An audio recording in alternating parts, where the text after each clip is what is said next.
Today we are going to be looking at another interesting story titled The Night Tale by Geoffrey Chaucer. We are going to be looking at the plot analysis of the story. We are going to looking at the summary also, and we will discuss the characters in the story.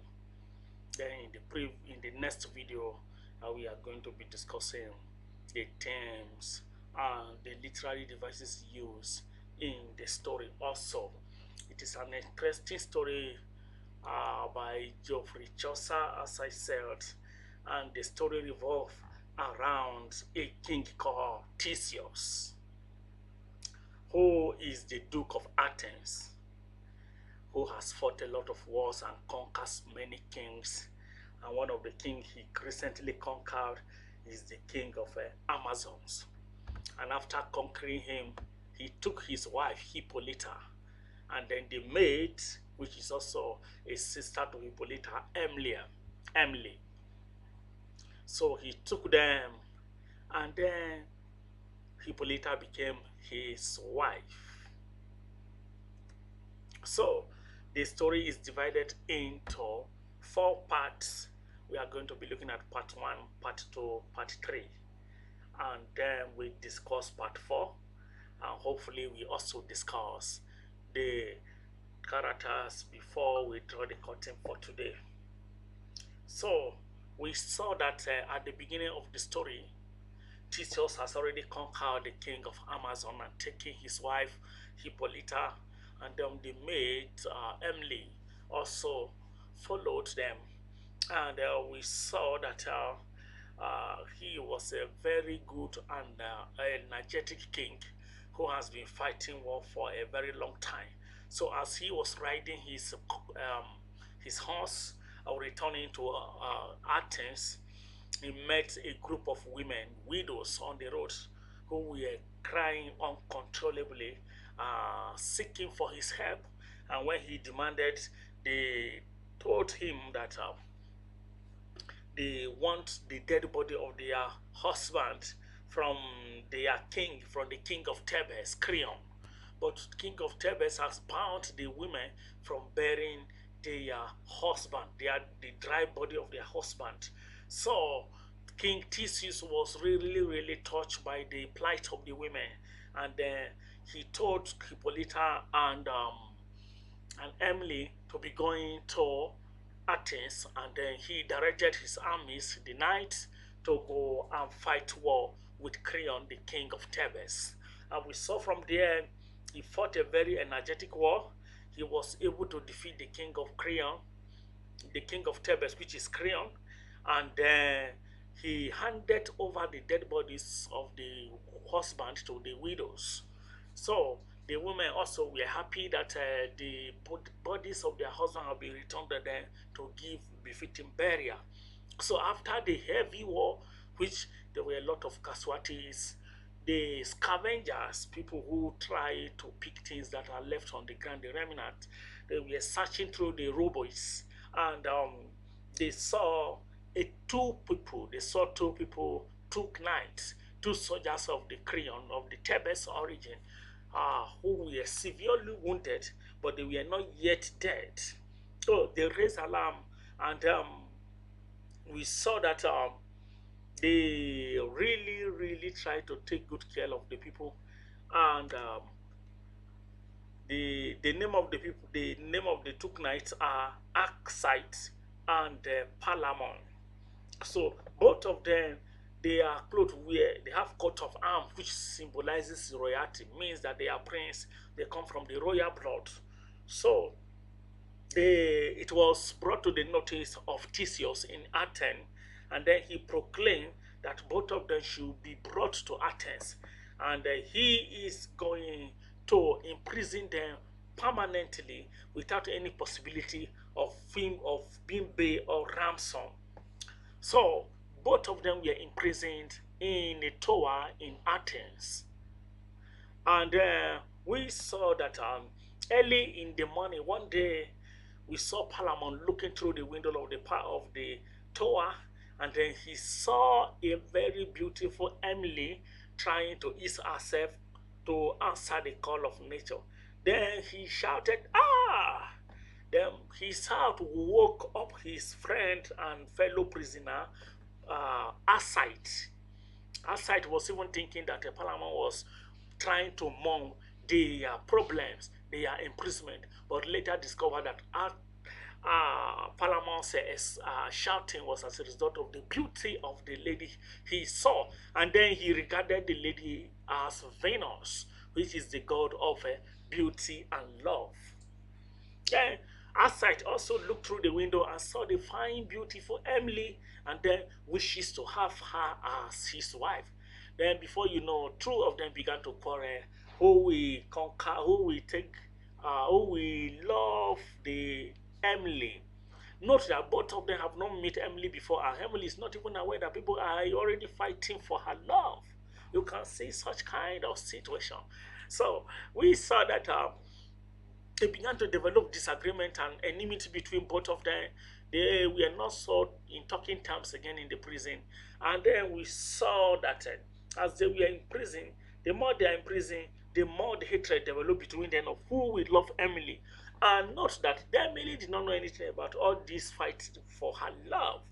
So we saw also that there was a duke who came to Athens, the Duke Perotius, who came to Athens. He's a close friend of Theseus, and then he also know Asite and Palamon very well.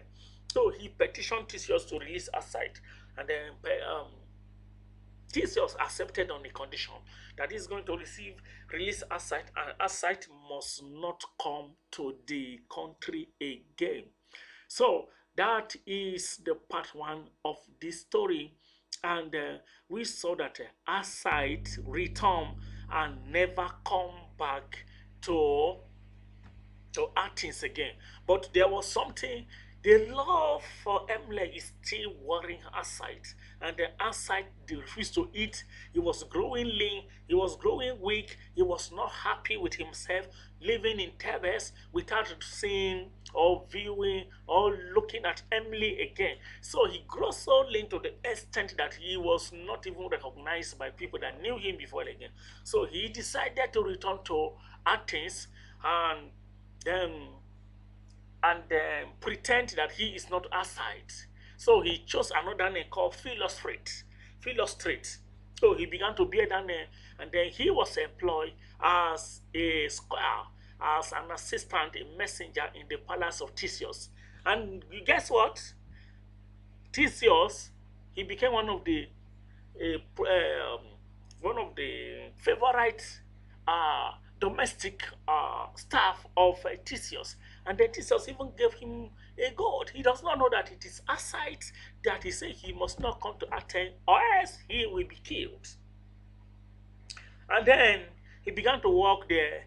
Now he have the privilege of looking at Emily every time.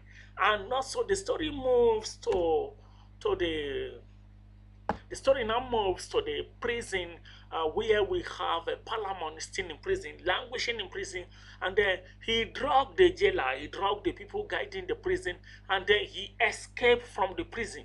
When he escaped from the prison, he thought that if he's going to Thebes in the noon, in the daytime, he will be in prison, he will be arrested, and they probably be killed. So he hid inside a grove. So when he was hiding inside the grove, he planned that, okay, when night comes, he's going to travel in the night to Thebes. But as fate may have it, all by chance, we saw that the Asite also came to the same group and began to sing praise, began to praise, began to pray. And he recognized that the voice is that of Asite. And then he leaped out of his hiding, then challenges Asite, calling him a traitor, calling him all sort of bad name, and then he swore that is going to be his foe, his enemy forever, and they are not going to have anything to do together again as friends or as brothers. Not that they are cousins. And Asite accepted the challenge and also said that he is not going to have anything to do with him again. So they challenged themselves to a battle. in the next morning. Not that Palamon was planning to travel in the night. So because of that battle, that duel that he has challenged Asite to, is not going to travel again. So in the morning time, Asite came from Athens with a lot of weapons, and then the battle started. They began to war against each other, fighting fiercely. The battle was fierce, was so terrible, man. And both of them wounded, and the blood coming out of their body. Then at that time, we saw that Theseus and Hippolyta and Emily were riding. We were riding to where they were going for hunting, and then when Theseus was surprised seeing two young men fighting, and then he said, "No, you shouldn't be fighting. You should stop." Then he halted the fighting. When he halted the fighting, he demanded to know about the young men, but Aside did not say much. He did not say anything, and Palamon answered and said, "Okay, he is a prisoner. He escaped from the prison, and Aside has been living in the palace as Philostrate, disguised himself as Philostrate. Now this is the actual Aside that King Theseus said he should not return to Athens." And Theseus was so surprised. And then Hippolyta and Emily broke into tears and began to beg Theseus that he should forgive both of them. Guess what? Theseus forgave them. And they also told Theseus that the reason why they are fighting is for the love of Emily. They are fighting for the love of Emily. So Theseus now forgave them and made both of them swear that they are not going to fight him or war against him. They are not going back to Thebes to go and prepare and come and war against Theseus in Athens. They accepted. So Theseus gave them 50 weeks to go on and prepare and return to Athens, so that both of them could fight for the love of Emily. And that was interesting to both of them. So they went home, they went to their village, and then they began to gather men, they began to gather knights, they began to gather warriors to go and fight each other in Athens for the love of that beautiful lady Emily. Okay? So the 50-week reached, and then both of them returned to Athens. Before their return, King Theseus have already built a very big amphitheater with 3 gates. One of the gates, there was a temple of Venus, the god of love and beauty. Another gate is temple of Mars, the god of war. And then the 3rd gate, Diana temple, is also there. Diana is the god of fertility, god of chastity and purity. So we saw that both of them were welcome. They went with 100 knights each to go and fight for the love of Emily. And also they went with kings. Why Asite went with King Emeritus, the king of India. Palamon went with Liturg, the king of Thrace. So when they went in the night before the morning for the fights, both of Palamon went to the temple of Venus, asking that he should grant the love of Emily to him and let him win the battle. And also we saw that Asite also went to the temple of the god of Mars and prayed for victory against Palamon. And then Emily also went to the temple of Diana, asking Diana to protect her chastity and purity, and doesn't want to get married. But Diana rebukes her and told her that he's going to get married to one of the men. And then we saw that they seemed moved to heaven, where Mars and Venus, the 2 gods, were fighting each other, having disagreement. And then their father appeared. Their father is Saturn.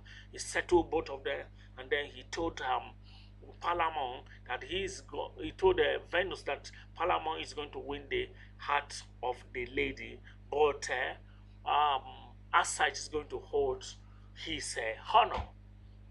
So the battle started fiercely between both group, that is the group of Palamon and that of Asite, and then the group of Palamon was defeated. Asite won them, and then Palamon was captured.